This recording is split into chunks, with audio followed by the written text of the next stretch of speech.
ત્યાર પછી ઉત્સવ જન્મોત્સવ થયો ભગવાનનો અને ગોકુળના ગોપ ગોપીઓને નંદ બાબા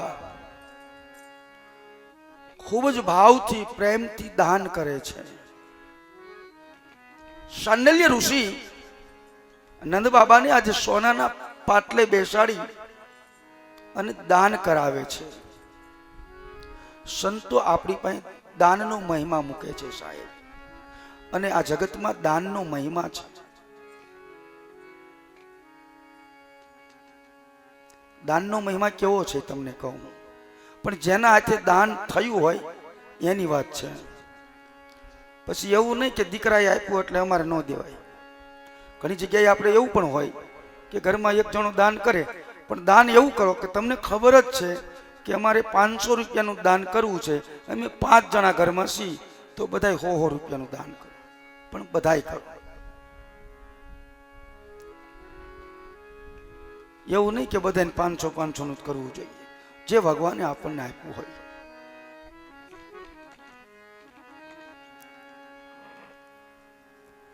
અહીંયા શાંડલ્ય ઋષિ દાનનો મહિમા બતાવે છે ભાગવતમાં, પણ દાનનો મહિમા છે કેવો. એક યુવાન બાળકે નક્કી કર્યું મારે જીવનમાં કંઈક કરવું છે. જ્યારે નક્કી પણ થઈ જાય કે મારે કંઈક કરવું છે તો તમે જીવનમાં કંઈક કરી શકો. એ યુવાનને એમ નક્કી થયું કે મારે જીવનમાં કંઈક પુરુષાર્થ કરવો છે, કંઈક સત્કર્મ કરવું છે. તો સંપત્તિથી જ સત્કર્મ થાય એવું ના હોઈ શકે સાહેબ. જો એક વાત તમને આજે ચોક્કસ કહી દઉં,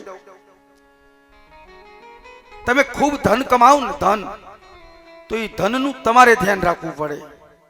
ખૂબ સંપત્તિ ભેગી કરો, ખૂબ ધન કમાઓ, તો એ ધનનું તમારે ધ્યાન રાખવું પડશે. પણ તમારા જીવનમાં ખૂબ જ્ઞાનની કમાણી હશે ને તો એ તમારી ધ્યાન રાખશે. આ ફરક છે સાહેબ.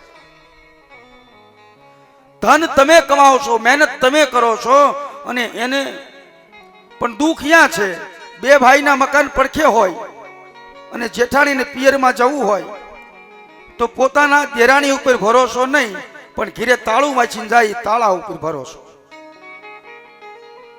આ દુઃખ છે. અને વળી પાસે નીકળી ગયા હોય, થોડી મંજિલ નીકળી ગયા હોય દૂર, પછી એના પતિને પૂછે તાળું વાંચું ભૂલી ગયા, તો વળી એમ કે ના ભૂલી ગયો તો અહીંયા મહેમાન ગતિ કર્યું તો અહીંયા ન ગમે.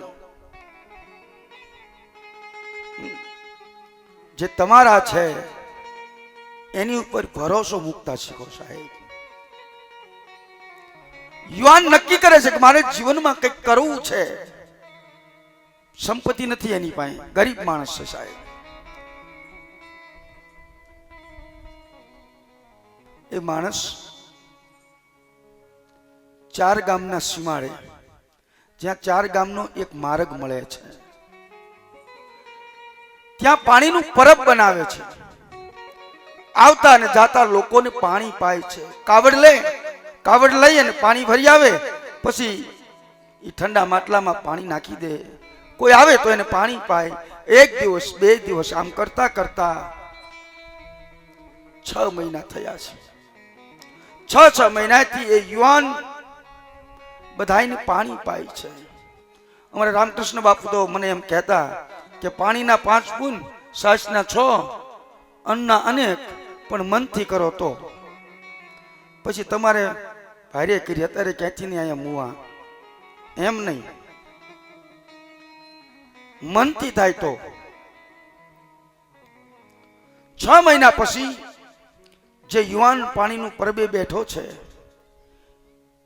એની હારે એવી ઘટના બને છે કે 2 વ્યક્તિ ડેલી અહીંયા પાણી પીવા આવે છે.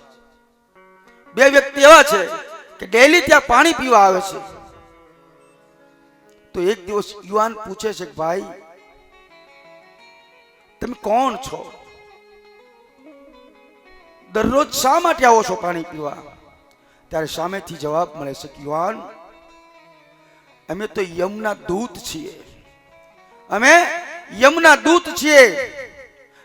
દરરોજ ચિત્રગુપ્તના ચોપડે જેની આયુષ્ય પૂરી થાય એને લેવા માટે અમે આવીએ છીએ. એટલે અમે જમ છીએ. યમના દૂત એટલે જમ. અમે કાળ છીએ. જેમ આપણી કથામાં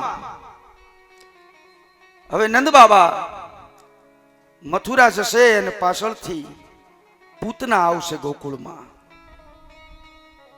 એમ યુવાન અમે યમના દૂત છીએ અને જેના શ્વાસા પૂરા થાય ને ચિત્રના ગુપ્તના ચોપડે એને લેવા માટે આવીએ છીએ.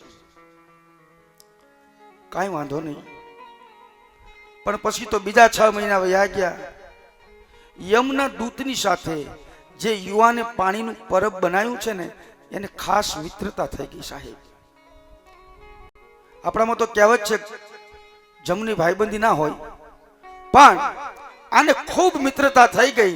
એટલે એક દિવસ યુવાન પૂછે છે, ભાઈ તમે યમના દૂત છો પણ મારા તો મિત્ર છો, મારું એક નાનું એવું કામ કરશો? કહે બોલ.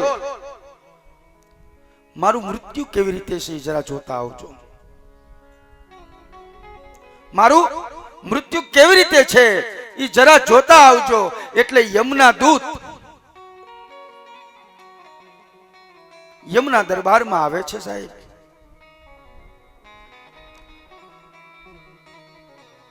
અને ચિત્રગુપ્તના ચોપડા ખોલે છે. આનું મૃત્યુ જોવે છે. બીજા દિવસે આવે છે, પાણી પીવે છે, પણ બેમાંથી એક બોલતા નથી સાહેબ. 2 દિવસ વયા ગયા. એટલે પાણીના પરબ વાળા યુવાન પૂછે છે, ભાઈ તમે મારું મૃત્યુ જોયું? 2 દિવસ થયા તમે મને કઈ કહેતા નથી. ત્યારે એક જમની આંખમાંથી આંસુ આવે છે. 2 યમના દૂત હતા, એમાં એક દૂતના આંખોમાં આંસુ આવ્યા છે. ત્યારે પેલો યુવાન પૂછે છે, ભાઈ તમે તો યમના દૂત છો ને? કહે હા. તમારું તો કામ જ ઈ છે ને કે અહીંથી બધાને લઈ જવા? કે હા. તો તમે શા માટે રડો છો? તું શા માટે રડે છે મને કહે. ત્યારે યમનો દૂત એટલું કહે છે, યુવાન તું મારો મિત્ર છો ને એટલા માટે રડું છું. કેમ? આજ ચિત્રગુપ્તના ચોપડે તારું મૃત્યુ આજથી 2 દિવસ પહેલા મેં જોયું છે. તું મારો મિત્ર છે. અને ચોપડામાં એવું લખાણ છે, યુવાન તારા લગ્ન થશે, પરિણાનો પહેલો દિવસ હશે, તું દાદરા ચડતો હશું. જે દીકરી પરણીને આવી હશે એને કેટલાય અરમાન હશે. અને તે દિવસે તારી પત્ની અને તારી આંખ એ 4 આંખો મળે એટલે તારું મૃત્યુ થવાનું છે. પરણાના પહેલા દિવસે તારું મૃત્યુ થવાનું છે. એવું સાંભળ્યું ને એટલે યુવાન એમ કહે છે, પણ મારું મૃત્યુ થવાનું છે તો તું શા માટે રડે છે? ત્યારે યમનો દૂત એટલું કહે છે કે હું એટલા માટે રડું છું કે એનો નિમિત્ત હું બનવાનો છું. મારે સર્પ બની તને ડંખ મારવાનો છે. મારી તારી મિત્રતા છે, પણ આજ યમના દરબારમાં મારે સર્પ બની અને તને ડંખ મારવાનો છે. એટલા માટે હું રડું છું. એ યુવાન યમના દૂતને એટલું કહે છે, દોષ મિત્ર સાનો રહી જા. જો હું લગ્ન કરું તો મારું મૃત્યુ છે ને, હું લગ્ન નહીં કરું. પરંતુ 6 મહિના પસાર થાય છે. પોતાનું કુટુંબ દીકરાને મનાવે છે કે બેટા લગ્ન કરી લે. દીકરો ના પાડે છે. ત્યારે દીકરાની માં કહે છે કે બેટા હું તારી માં છું, મેં તને જન્મ આપ્યો છે બેટા, તને પરણાવવાના મને અબળખા છે. એક તરાજુ છે સાહેબ, એક બાજુ દીકરાની હઠ છે અને બીજી બાજુ માનો પ્રેમ છે. પણ આજે એ સત્ય ઘટના બને છે સાહેબ, પોતાના દીકરાને ખબર છે કે મારું લગ્ન થશે એટલે મારું મૃત્યુ થશે, પણ આજ માનો પ્રેમ જીતી જાય છે સાહેબ, અને દીકરો લગ્ન કરવાની હા પાડી દે છે. દીકરો નક્કી કરે છે કે મારી માને દુઃખ થાય એ મારાથી ન બને. દીકરાના લગ્ન લેવાના છે.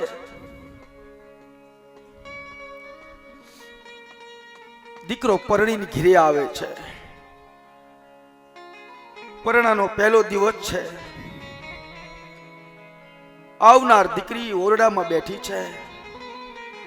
દીકરીના કેટલાય મનસુબા છે સાહેબ, પણ દીકરીને ખબર નથી જે મનસુબા લઈને હું આવીશ, મારા પતિનું મુખ જોતા મારે વિધવા બનવાનું છે, એ દીકરીને ખબર નથી સાહેબ.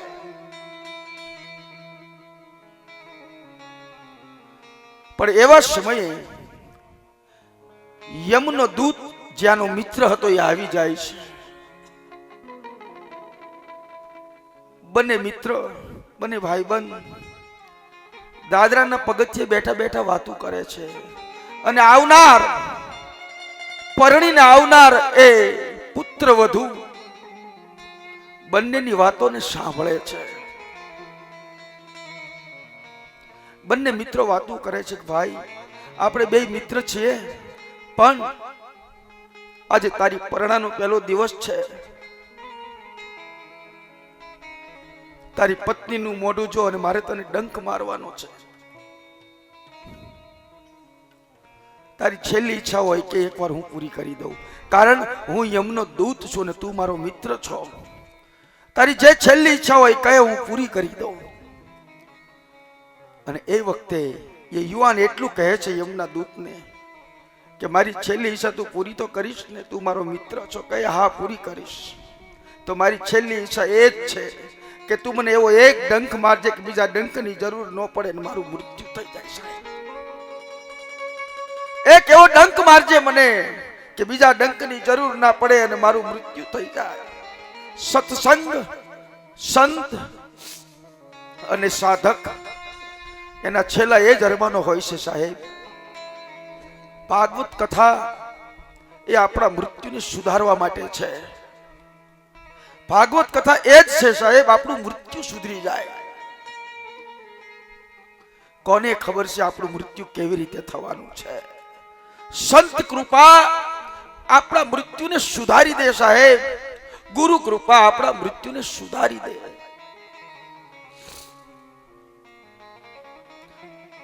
આવનાર પુત્ર વધુ બંનેની વાતો સાંભળે છે. પણ ઘટના એવી બને છે એની સાથે, આ બંને મિત્રો વાતો કરે છે.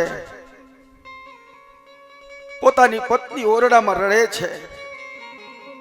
એને ખબર પડી છે કે મારા પતિનું મુખ જોતા મારા પતિનું દેહાંત થવાનું છે. પણ એવા સમયે એ જ ગામની અંદર કોઈ ગરીબ ઘરની પુત્ર વધુ છે. બાળકને જન્મ આપ્યો છે. ઘરમાં ખાવાનું કાંઈ નથી સાહેબ. એટલે એ પુત્ર વધુ એની સાસુને કહે છે, બા કઈ હા બેટા મને કઈક ખાવાનું આપ, મને ભૂખ લાગી છે. હજુ તો દીકરાને જન્મ આપ્યો છે એને, માં મને ખાવાનું આપ. ત્યારે એની સાસુ એટલું કહે છે કે બેટા આપણે એટલા ગરીબ છીએ, આપણા ઘરમાં કઈ છે નહીં ખાવાનું. માં તું મને ખાવાનું જલ્દી લાવી દે, નહીતર મેં જે દીકરાને જન્મ આપ્યો છે એ દીકરાને હું ખાઈ જાય છે. માં મને ભૂખ લાગી છે, મને બળતરા થાય છે. જે દીકરાને મેં જન્મ આપ્યો છે એ દીકરાને હું ખાઈ જાય છે, મને ખાવાનું આપ.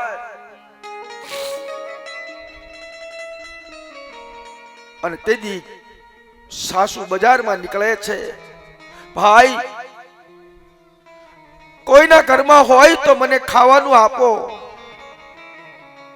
કોઈના ઘરમાં ટાઢું હોય તો આપો, મારી દીકરાની હવે દીકરાને જન્મ આપ્યો છે ને જો હું નહીં લઈ જાઉં ને તો હમણે ઈ મારા દીકરાના દીકરાને ખાઈ જાય છે, એને ભરકી જાય છે.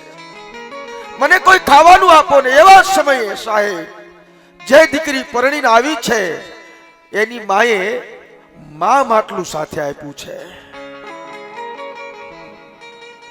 અને ઈ માં માટલામાં જે કઈ પડ્યું તું ઈ પાછળની બારીથી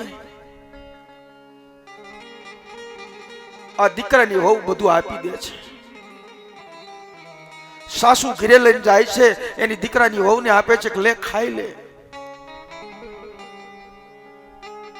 જે માએ બાળકને જન્મ આપ્યો છે ને એનું પેટ ઠર્યું ને એટલું મોઢામાંથી નીકળ્યું કે હે મારા નાથ, હે નોધારાના આધાર, હે દુખિયાના બેલી, જેને મને ખાવાનું આપ્યું છે એનો ચોરીને ચાંદલો અખંડ રાખશે. આ બાજુ બંને મિત્રોની વાત પૂરી થઈ. યુવાન પોતાની પત્ની પાસે જાય છે. બેયને ખબર છે મૃત્યુ થવાનું છે, બેયને ખબર છે. પોતાની પત્નીના ઓરડામાં પગ મૂક્યો. ચાર આંખો ભેગી થઈ એટલે યમના દૂતે ડંખ માર્યો છે. ડંખ માર્યો પણ ઝેર ન ચડ્યું. એક માર્યો, બીજો માર્યો, ત્રીજો માર્યો, 25 ડંખ મારે છે સાહેબ, પણ યુવાનનું મૃત્યુ નથી થતું. ત્યારે એ યુવાન યમના દૂતને એટલું કહે છે, દોષ, મેં તને પહેલા એવું કીધું તું કે મારે જાજુ દુઃખ ના ભોગવવું પડે, જાજા ડંખ ના ભોગવવા પડે. મને એવો એક ડંખ મારી દે કે મારું મૃત્યુ થઈ જાય. અને તેથી યમનો દૂત એમ કહે છે કે દોષ, આ દુનિયામાં મેં કોઈને ડંખ ન માર્યા હોય એવા 25 ડંખ મેં તને માર્યા છે, પણ તારું મૃત્યુ નથી થતું. અને યમનો દૂત જ્યારે યમના દરબારમાં જઈ અને જોવે છે ને ચોપડા, તો ખબર પડે છે કે એના ઘરમાં કોઈ એવું પુણ્ય કર્યું છે કે એની આયુષ્ય 100 વર્ષની થઈ ગઈ છે સાહેબ. એના ઘરમાં કોઈ વ્યક્તિ એવું પુણ્ય કર્યું છે કે એની આયુષ્ય 100 વર્ષની થઈ ગઈ. અને જ્યારે જોવામાં આવ્યું ને ત્યારે ખબર પડી છે કે જે દીકરી પરણીને આવી હતી પહેલો દિવસ છે સાહેબ, અને એની માએ જે માટલું આપ્યું હતું એનું નામ છે માટલું. તમને કદાચ ખબર નહીં હોય માટલું શું કામ હારે આપે. એનું નામ પહેલું છે માં અને બીજું છે માટલું. માની શિખામણ છે સાહેબ. એક માટલું ભરીને માં દીકરીને શિખામણ આપે. પણ ચોક્કસ તમને એવું કહી શકું હું કે જે દીકરી હવારમાં જાગી હાથમાં ફોન લઈ લે અને હવાર જાગતા વેત પોતાની માં હારે વાતો કરતી હોય ને, એ દીકરીની મોટામાં મોટી કોઈ દુશ્મન હોય ને તો એની માં છે સાહેબ.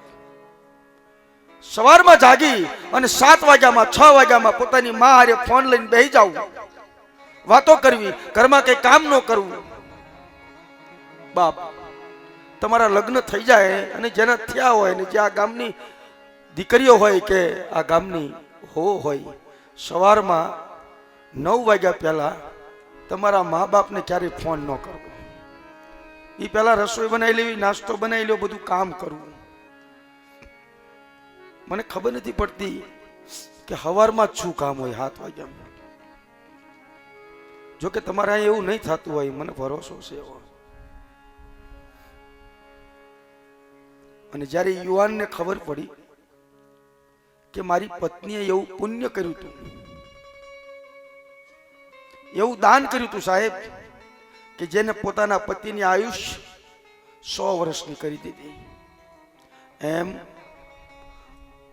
આજ શાંડિલ્ય ઋષિ નંદ બાબાની પાસે પુરુષાર્થ કરાવે છે, દાન કરાવે છે. તમે જો ધીરે ધીરે કઈ ઘટતું નથી. ધ્યાન વયું ગયું, તપ વયું ગયું, પુરુષાર્થ વયું ગયું. હવે થોડુંક આપણા પાસે વધ્યું છે, માત્ર એ છે દાન. હવે અત્યારે આપણી પાસે એવો સમય તો નથી કે 6 મહિના સુધી આપણે તપ કરી શકીએ છે. સતત તમે ધ્યાનમાં બેસી શકો એવું નથી, તમે યોગ કરી શકો એવું નથી, તો અત્યારે કળીકાળમાં એક વસ્તુ વધી છે ને એનું નામ છે દાન. પણ દાન જ્યારે કરો સાહેબ, મેં તમને કાલે અહીંયા જ કથા મૂકી હતી, તો ભાવથી દાન કરો. કોઈને દાન આપ્યા પછી એમ ન થવું જોઈએ કે મેં વધુ આપી દીધું, ઓછું આપ્યું તો સારું હતું. તમારે ઘરે દીકરી આટો ખાવા આવે ને, મળે તો એને 100 રૂપિયા જ આપો, 50 રૂપિયા જ આપો, 10 રૂપિયા જ આપો, પણ પ્રેમથી ભાવથી આપો સાહેબ. અને હું તો એમ જ કહું, દીકરીઓ છે ને એ પૈસાની ભૂખી ના હોય તો તમારા પ્રેમની ભૂખી હોય.